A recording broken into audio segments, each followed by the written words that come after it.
अस्सलाम वालेकुम वरहमतुल्लाह जी। स्टूडेंट्स, उम्मीद है आप सब खैरियत से होंगे। स्टूडेंट्स, आज की हमारी इस वीडियो का जो टॉपिक है वो है इन सर्कल या इंस्क्राइब्ड सर्कल। स्टूडेंट्स, ये क्लास 10th के चैप्टर नंबर 13 एक्सरसाइज 13.2 में एक बहुत ही इम्पोर्टेंट टॉपिक मौजूद है जिस पे आज हम बात करने जा रहे हैं। स्टूडेंट्स, सबसे पहले हम ज़रा इस सर्कल को या जिस टॉपिक को हम आज यहाँ पे डिस्कस करेंगे इसको थोड़ा सा इंट्रोड्यूस कर लेते हैं, इसको समझ लेते हैं कि इसमें है क्या। बेसिकली जो इन सर्कल है इसके नाम से ही हमें ये फील होता है कि ये एक ऐसा सर्कल होगा कि जो किसी ट्रायंगल के अंदर होगा। ठीक है, इन सर्कल यानी ट्रायंगल के अंदर होगा। तो बिल्कुल इसी हवाले से अगर बात की जाए तो ये वो सर्कल है जो किसी ट्रायंगल के अंदर होता है और उसकी साइडों को वो अंदर से टच करके गुज़रता है। लेट्स सपोज अगर ये हमारे पास एक ट्रायंगल है तो जो इन सर्कल होगा वो इस ट्रायंगल की तीनों साइडों को अंदर की तरफ से टच करेगा। तो ये इसके लिए लाजमी कंडीशन है कि एक तो वो ट्रायंगल के अंदर हो और दूसरा वो उसकी साइडों को अंदर से टच भी करता हो। तो ऐसे सर्कल को हम इनस्क्राइब्ड सर्कल या इन सर्कल का नाम देते हैं। ठीक है, तो स्टूडेंट्स अब हम बढ़ते हैं अपने टॉपिक की जानिब। तो सबसे पहली जो बात ज़रूरी होती है इस टॉपिक के लिए वो ये है कि आपको अपने क्वेश्चन को गौर से पढ़ना है, जिसमें आपको मुख्तलिफ़ तरीके से क्वेश्चन की वर्डिंग देखने को मिल सकती है। जैसे कि ये भी कहा जा सकता है कि ड्रा इन सर्कल या ड्रा इंस्क्राइब्ड सर्कल, या सम टाइम थोड़ी डिफरेंट वर्डिंग आपको दी जाती है, बल्कि ऐसे कहा जाता है कि draw a circle touching the sides of A triangle internally. अगर इस किस्म के अल्फाज होंगे तो आपने तब भी समझ जाना है कि ये इन सर्कल की ही बात हो रही है। ठीक है स्टूडेंट्स, दूसरी इंपॉर्टेंट चीज़ जो आपको क्वेश्चन में देखनी है वो ये है कि आपको जो ट्रायंगल है उसके लिए मेजरमेंट्स क्या दी जा रही हैं। ठीक है, जो आपकी ट्रायंगल में मेजरमेंट्स होती हैं वो अमूमन साइड्स के बारे में बताया जाता है कि आपने जो ट्रायंगल लेनी है उसकी ये साइडें होनी चाहिए। या सम टाइम ऐसा भी कहा जाता है कि भाई आप ट्रायंगल बनाएं जिसकी आप इक्विलेटरल ट्रायंगल बनाएं जिसकी एक साइड जो है वो 4 सेंटीमीटर की हो या 5 सेंटीमीटर की हो। तो अब आप ख़ुद जानते हैं कि इक्विलेटरल ट्रायंगल की अगर एक साइड दी जाए तो बाकी दो साइडें भी उसकी उतनी ही लेंथ की होंगी। ठीक है, तो आप यूँ इक्विलेटरल ट्रायंगल ड्रा कर लेंगे। तो यहाँ पे इस वीडियो में मैं ट्रायंगल के बनाने पे कोई ख़ास यहाँ पे ब्रीफ नहीं करने वाला, क्योंकि ये टॉपिक 9th से रिलेटेड है। अगर किसी स्टूडेंट को ट्रायंगल बनाने में कोई प्रॉब्लम हो तो वो हमारे इसी चैनल पे बहुत सारी वीडियोस मौजूद हैं जो कि ट्रायंगल मेकिंग के ऊपर बनी हुई हैं, तो आप उनको जाके देख लें, वहाँ से आपको आइडिया हो जाएगा कि किस तरीके से ट्रायंगल बनाई जाती है। ठीक है, तो स्टूडेंट्स, ट्रायंगल तो मैंने आपके सामने एक्सपोज की हुई है, एक इक्विलेटरल ट्रायंगल आपके सामने बनी हुई है। तो अब हम असल जो मेथड है उसकी तरफ आते हैं कि इन सर्कल हम ड्रा कैसे करेंगे। तो स्टूडेंट्स, इसके लिए आपने एक वर्ड याद रखना है कि जब भी हम इन सर्कल बनाएंगे तो उसके लिए हम एंगल बाइसेक्टर ड्रा करेंगे। एंगल बाइसेक्टर जो है वो ड्रा किया जाएगा जब भी हमें इन सर्कल का कहा जाएगा।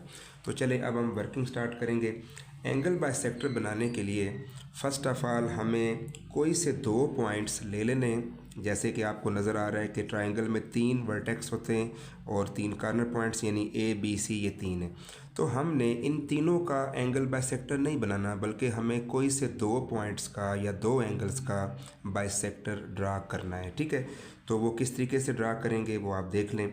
लेट्स सपोज मैं पॉइंट बी और सी पे एंगल बाइसेक्टर ड्रा करना चाहता हूँ, तो मुझे सबसे पहले कंपास को मुनासिब सा खोलना है। ठीक है, तो पॉइंट सी पे रख के हम ऐसे एक एंगल को जस्ट मेंशन कर देते हैं। ठीक है, जस्ट इसको मेंशन कर देते हैं। इसके लिए कोई हमें ये ज़रूरी नहीं होता कि ये कितने डिग्री का एंगल बनाना है या कितने का नहीं, तो वो चीज़ें उसका आपके साथ कोई सरोकार नहीं है, जस्ट आपने इस एंगल को ऐसे मेंशन कर देना है। ठीक है, उसके बाद हम पॉइंट बी पे आ जाएंगे।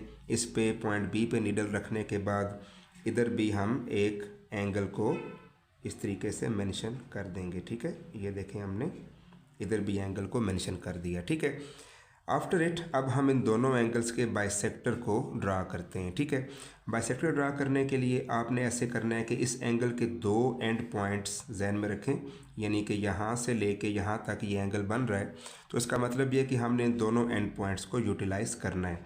सबसे पहले मैं इसके फर्स्ट एंड पॉइंट पे यहाँ पे निडल रखूँगा और यहाँ पे मैं एक आर्क ड्रा कर दूँगा। ठीक है, इसी तरीके से फिर मैं सेकंड एंड पॉइंट पे कंपास रखूँगा या निडल रखूँगा, तो मैं यहाँ पे एक और आर्क ड्रा कर लूँगा। अब आपको ये नज़र आ रहा है कि ये जो दोनों आर्क्स हैं, इसको हम थोड़ा डार्क कर लेते हैं, ये जो दोनों आर्क्स हैं ये एक दूसरे को कट कर रही हैं। ठीक है स्टूडेंट्स, अब हमने ऐसे करना है कि इनका जो इंटरसेक्शन पॉइंट है ये वाला, इसको हम पॉइंट सी के साथ ज्वाइन कर देते हैं। ठीक है, जब हम इन दोनों को ज्वाइन करेंगे तो आपके सामने ये एंगल बाइसेक्टर जो है वो इसका ड्रा हो जाएगा। ठीक है स्टूडेंट्स, तो ये रहा हमारा सबसे पहला एंगल बाइसेक्टर। इसके बाद अब हम आते हैं नेक्स्ट एंगल की तरफ, इसका भी बाइसेक्टर ड्रा करना है। तो इसके लिए भी आप कंपास को मुनासिब सा खोल लें और फर्स्ट एंड पॉइंट पे आप इसको रखेंगे और यहाँ पे एक आर्क ड्रा करेंगे, ऐसे एक आर्क ड्रा करेंगे। उसके बाद फिर आप दूसरे एंड पॉइंट पे आ जाएंगे यहाँ पे और एक और आर्क आप ऐसे ड्रा कर लेंगे। ठीक है, अब हमने ऐसे करना है कि एक इनका इंटरसेक्शन पॉइंट ये है, इसको हमने सामने वाले कॉर्नर के साथ मिला देना है। ठीक है, तो यूँ हमारे पास जो सेकंड एंगल बाइसेक्टर होगा वो भी बन जाएगा। ठीक है जी स्टूडेंट्स, अब आपके सामने ये दोनों एंगल बाइसेक्टर्स कंप्लीट हो चुके हैं। इनका जो इंटरसेक्शन पॉइंट है इसको हम आई का नाम देंगे, इसको हम पॉइंट आई बोल देते हैं। और ये जो पॉइंट आई है इससे पूरा एक वर्ड बनता है जिसको हम इन सेंटर कहते हैं। इन सेंटर यानी ये ऐसा पॉइंट है जो कि इन सर्कल का सेंटर होगा। जैसे कि आप जानते हैं कि कोई भी सर्कल बनाएं तो उसका कोई ना कोई सेंटर तो होता है जहाँ पे आप रख के उस सर्कल को ड्रा करते हैं। तो इसी तरह जो हम इन सर्कल बनाएंगे, मतलब इस पूरी डायग्राम का जो अहम टारगेट है इन सर्कल, तो उसका जो सेंटर होगा वो ये पॉइंट आई होगा। ठीक है, इसीलिए इसको इन सेंटर कहा जाता है इन सर्कल की निस्बत से। ठीक है, बहरहाल अब हम ऐसा करते हैं कि नेक्स्ट स्टेप की तरफ बढ़ते हैं। आपने देखा कि पहले मैंने दो एंगल बाइसेक्टर ड्रा कर लिए हैं अभी तक, और इन दोनों का जो इंटरसेक्शन पॉइंट है उसको मैंने आई का नाम दे दिया है। अब हम चलते हैं इससे आगे। स्टूडेंट्स, अब जो मैंने स्टेप करना है उसको आप तवज्जो से देखेंगे, गौर से देखेंगे। ठीक है, अगर समझ ना आए तो बेशक आप वीडियोस को 2-3 दफ़ा रिवाइंड करके दोबारा से देख लें, क्योंकि ये जो स्टेप है ये थोड़ा सा समझने वाला है। ठीक है, देखें आपने करना ये है कि कंपास को खोलने के बाद, अभी मैं बताता हूँ कि कितना खोलना है या नहीं। कंपास को खोलने के बाद आपने यहाँ पे एक ऐसे आर्क लगानी होगी। ठीक है, और उस आर्क के लिए आपने ये बात जहन में रखनी है कि वो आर्क जो है वो ये जो साइड है ना, साइड ये बी सी साइड आपको नज़र आ रही है, इस साइड के अंदर अंदर स्टार्ट भी हो और घूम के इसी के अंदर अंदर एंड भी हो जाए। यानी वो आर्क इस लाइन से बाहर नहीं निकलनी चाहिए, ना बाहर से शुरू हो ना बाहर ख़त्म हो, यानी इसके अंदर अंदर कहीं से भी स्टार्ट हो जाए और उसके अंदर ही ख़त्म भी हो जाए, यानी इस लाइन के एरिया के अंदर अंदर हमने रहना है। ठीक है, ये बात ज़रूरी है इसमें। तो इसके लिए अब आपको कंपास खुद आइडिया करना है कि कितना खोलना ज़रूरी होगा। यानी अगर मैं कंपास को लेट्स सपोज मैं इतना खोल देता हूँ, लेट्स सपोज मैंने देखें इतना अगर खोला है, तो यहाँ पे मैं कंपास को यहाँ से वो आर्क शुरू करूँगा तो वो दोबारा इधर ही आके इसी लाइन के अंदर अंदर मिल रही है। ये ज़रा आप वीडियो में नज़र नहीं आया तो क्लियर देख लें कि यहाँ से ये आर्क शुरू हो रही है, तो आप देखें ये घूमते हुए वो वापस इसी पॉइंट पे आ रही है। ठीक है, यानी इस लाइन के अंदर अंदर ही आ रही है। इसका मतलब है कि अब ये मैंने कंपास ठीक खोला हुआ है। तो अब मैं ऐसे करूँगा कि यहाँ से एक आर्क लूँगा, यहाँ से स्टार्ट करूँगा और इसको घुमाते हुए मैं यहाँ तक ले आऊँगा। ठीक है स्टूडेंट्स, अब आप देख सकते हैं कि ये जो आर्क लगी है ये यहाँ से शुरू हुई इधर आके ख़त्म हुई। तो मैं इस आर्क के दोनों पॉइंट्स को ज़रा मेंशन कर देता हूँ। एक ये पॉइंट है और एक ये पॉइंट है। ठीक है, ये दो पॉइंट्स हैं। अब मैंने इन दोनों पॉइंट्स पे कंपास रख के, पहले इस पे रख के एक नीचे आर्क लगानी है मैंने ऐसे।